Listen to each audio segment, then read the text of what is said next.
আসসালামু আলাইকুম। আসসালামু আলাইকুম সুপ্রিয় শিক্ষার্থী। আমরা গত ক্লাসে দেখেছিলাম যে half Eder half Eder block চিত্র থাকলে সেখান থেকে সত্য সারণী, সমীকরণ এবং সেটার লজিক সার্কিট কিভাবে আঁকতে হয় সে বিষয়টা নিয়ে আমরা কথা বলেছিলাম। তো এই পর্যায়ে আমরা কথা বলবো হচ্ছে যে হাফ অ্যাডার আসলে আ কি জন্য কাজে লাগে সেটা নিয়ে একটু করে কথা বলবো এবং পাশাপাশি একটা এক্সারসাইজ দেখব। তো এখানে দেখো ২ বিট যোগ করার জন্য যে সমন্বিত বর্তনী, মানে কি বলেছে আমরা যদি খেয়াল করি ২ বিট, হ্যাঁ? এখান থেকে দেখো ২ বিট যোগ করার জন্য যে সমন্বিত বর্তনী ব্যবহার করা হয় তাকে বলে হাফ অ্যাডার। আর হাফ অ্যাডারে ২ টি ইনপুট এবং ২ টা আউটপুট থাকে। ফিক্সড কিন্তু। ওকে? এটা ফিক্সড। আর আউটপুট ২ টি যোগফল, একটি হচ্ছে সাম, মানে যেটাকে আমরা এস দ্বারা প্রকাশ করি। আরেকটা হচ্ছে ক্যারি, যেটাকে আমরা সি দ্বারা প্রকাশ করি। ঠিক আছে? তো একটি হাফ অ্যাডারে যদি বর্তনীতে থাকে তাহলে অ্যাবি যদি ইনপুট এবং যোগফল ক্যারি এবং মানে যোগফল যদি এস এবং ক্যারি হয়, নিচে হাফ এর যে সত্য সারণী ব্লক চিত্র বা এগুলো দেখানো হয়েছে। তো এখন আমাদের কথা সেটা নয়, আমাদের কথা হচ্ছে এই যে জায়গাটা, এগুলো আমরা কিন্তু ইতিমধ্যে করেছি কাজ, হ্যাঁ? আচ্ছা, এখানে আরেকটা জিনিস আছে, সেটি হচ্ছে A not B plus A B not, not B plus A B not, এটা সমান কি এক্স অর বি, এটা কিন্তু সূত্র। আমরা চাইলে এটাকেও সত্য সারণীর মাধ্যমে প্রমাণ করতে পারি। তো সেটা অন্য কোনো ক্লাসে আমরা দেখব। তো আমরা এখন একটি এক্সারসাইজের দিকে যাব। আমরা কিন্তু এগুলা গত ক্লাসে আমরা দেখিয়েছিলাম। তো আমরা একটা এক্সারসাইজের দিকে যাব। এখন একটু খেয়াল করো। এই যে এই এক্সারসাইজটা কাজ, হ্যাঁ? কি বলেছে দেখো, যে চিত্র ১, ২ এবং ৩। তোমরা এখানে ৩ টে চিত্র দেখতে পাচ্ছ। তো এখানে বলছে যে দেখাও যে চিত্র ১, ২ ও ৩ অর্গেটের নিয়ে কাজ করে। মানে এই ৩ টেই অর্গেট, হ্যাঁ? মানে হাফ অর্ডারে যদি সাম এবং ক্যারিকে আমরা আরেকটা অর্গেট দ্বারা যুক্ত করি, তাহলে এরা অর্গেটে নিয়ে কাজ করবে।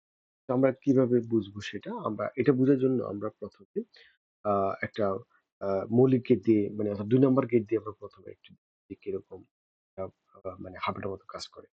১ম এ খেয়াল করো, এটা এই, এটা নট গেট পার হয়েছে, মানে এটা হচ্ছে কি এই নট। আসলে এটা এখানে না লিখে এখানে লিখতে হবে। এটাও এখানে না লিখে এখানে লিখতে হবে এই নট। এটা এই নট নয়। এটা হচ্ছে কি বি নট। ওকে? এটা হচ্ছে কি বি নট।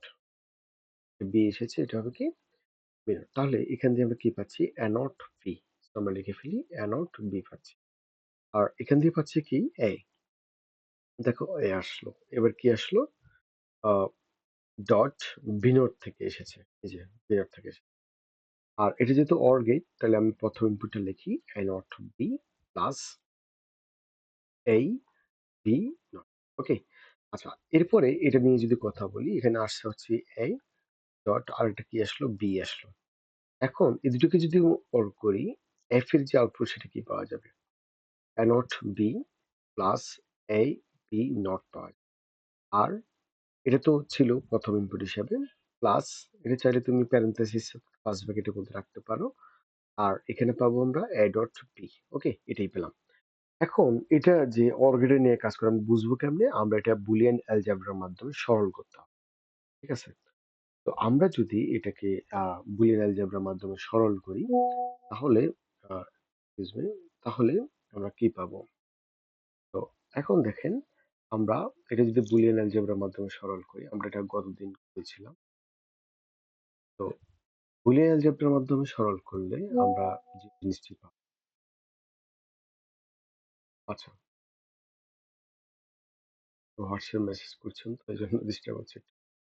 আমরা এখান থেকে যেটা পেয়েছিলাম সেটাকে আমরা একটু লিখি। আচ্ছা, 1 সেকেন্ড। তাহলে আমরা এখান থেকে আমরা কি পেয়েছিলাম?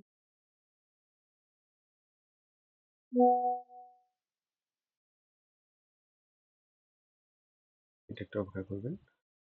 তো আমরা এখান থেকে পেয়েছিলাম হচ্ছে এই যে আ f is equal to, আমরা পেয়েছিলাম যে a not b plus a b not, হ্যাঁ? প্যারেনথেসিস আছে, না দিলেও সমস্যা নেই যেহেতু সবগুলাই OR gate. a dot b। Okay? এখন আসেন আমরা ১ম এ আমরা এখানে প্যারেনথেসিসটা ছাড়া লিখি a not b plus a b not plus AB.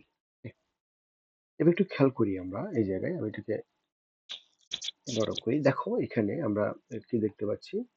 আমরা আ এই জায়গা থেকে আমরা দেখতে পাচ্ছি যে এখান থেকে এই কমন আছে। ওকে? তাহলে ওইটাই করি। a নট b প্লাস এখান থেকে যদি এটা কমন দিই তাহলে আমরা কি পাচ্ছি স্যার? আমরা পাচ্ছি হচ্ছে আ b নট প্লাস b। ওকে? এটা আমি কি করলাম? এখান থেকে এটা কমন দিলাম। কমন দিলে বাকি থাকতেছে a নট b। এখানে আমরা একটা সূত্র দেখতে পাচ্ছি। ঠিক আছে? আমরা একটা সাইড নোট লিখতে পারি। কারণ আমরা জানি আ a plus a not is equal to কত? 1। এটা মনে রাখার একটা টেকনিক আছে যে একটা বিপরীত থাকলে চিহ্ন যে লেবার উত্তর সেই লেবার অর্থাৎ প্লাস হচ্ছে 1 লেবার কারণ ২ টা 1 মিলেই প্লাস হয়। এভাবে করে মনে রাখতে হবে। যাই হোক a প্লাস a নট এই কারণে 1 হচ্ছে। তার মানে b নট প্লাস b এরকম একটার যদি বিপরীত থাকে, ঠিক আছে? তাহলে প্লাসের জন্য হবে কত? 1। ওকে? আচ্ছা। তাহলে আমরা আবার একটু আ সূত্রে চলে যাই। a নট b প্লাস এখানে আমরা কি পাচ্ছি? a আর b নট b এর জন্য পাচ্ছি। এরপরে আসেন আমি এটাকে যদি সাজিয়ে লিখি যেমন দেখেন a ডট 1 এখানে আমরা আবার আরেকটা সূত্র পাচ্ছি। a dot 1 is equal to কত হলো? a। ঠিক আছে? তো এটারও চমৎকার একটা সূত্র আছে ডট কিল আবার জিরো আবার 1 এর কোনো দাম নাই বা 1 দ্বারা a কে গুণ করলে a হয়। এভাবে আমরা মনে রাখি।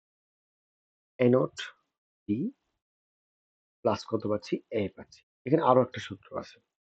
সেটা কি? a plus a not b যদি থাকে তাহলে তার উত্তর হচ্ছে a প্লাস b।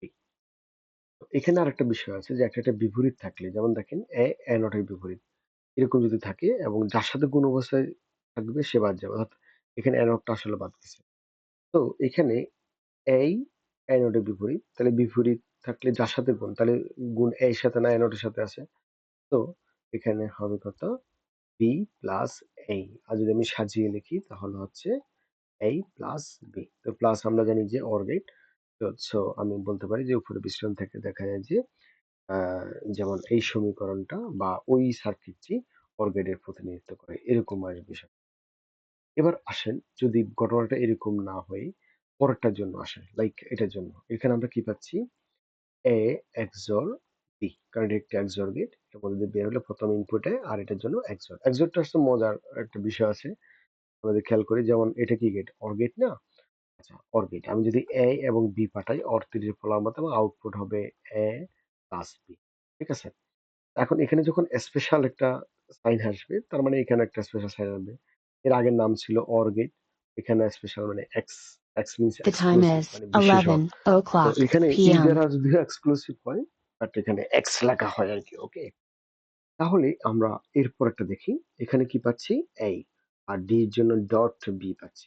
তো এই F is equal to তাহলে আমরা কি পাচ্ছি? A XOR B হচ্ছে ১ম ইনপুট। ওকে? আর এর সাথে হবে কত? A ডট B মাঝখানে হবে কি? প্লাস। ওকে? আচ্ছা এটা একটু কম দেখা যাচ্ছে। আমরা মূল জায়গায় ঠিক তো আসেন আমরা এবার কি করব তাহলে? এটা তো একটা গেল। নেক্সট হচ্ছে আমরা যেটা পেয়েছিলাম সেটি কি? ওই সমীকরণটা আমরা লিখব। যে ১ম এ এই সার্কিট থেকে বের করে দেন আমরা লিখব কি?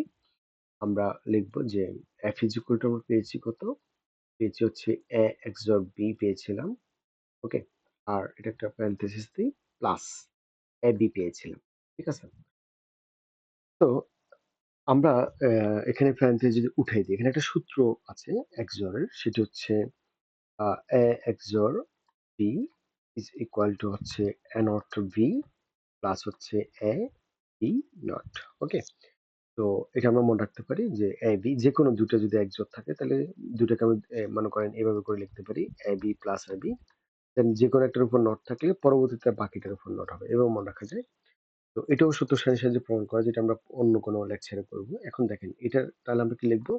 A not B plus A B not plus এখানে কি হচ্ছে?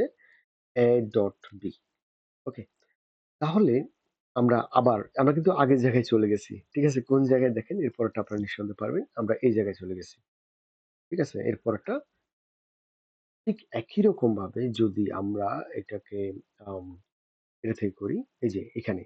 এখানেও একই অবস্থা যে S is equal to সবসময় XOR হয়। That means A XOR B, B এর মান ডট A ডট B তাহলে এখানে আমরা আবার এই জায়গায় চলে আসছি। তার মানে এখানে ৩ টা দিয়ে অনেক সময় পরীক্ষায় আপনাকে বলবে যে এটা একটি OR গেটে প্রতিনিধিত্ব করে ব্যাখ্যা করো। তো এখন এই দুটো আসলে সমস্যা নেই। বাট এটা আসলে আপনাকে বলতে হবে যে উদ্দীপকের যেখানে কি আছে একটি ব্লক ডায়াগ্রামটা হাফ অ্যাডারে এবার হাফ অ্যাডার ব্যাখ্যা করে S এবং C এর মান বের করবেন। দেন ইকুয়েশন থেকে এই দুটোকে যোগ করে আপনি F কে দেখাবেন। তো এটা ছিল মোটামুটি একটা কাজ। এই কাজটা আমরা এখন সলভ করে নিলাম আরকি। Thank you sir.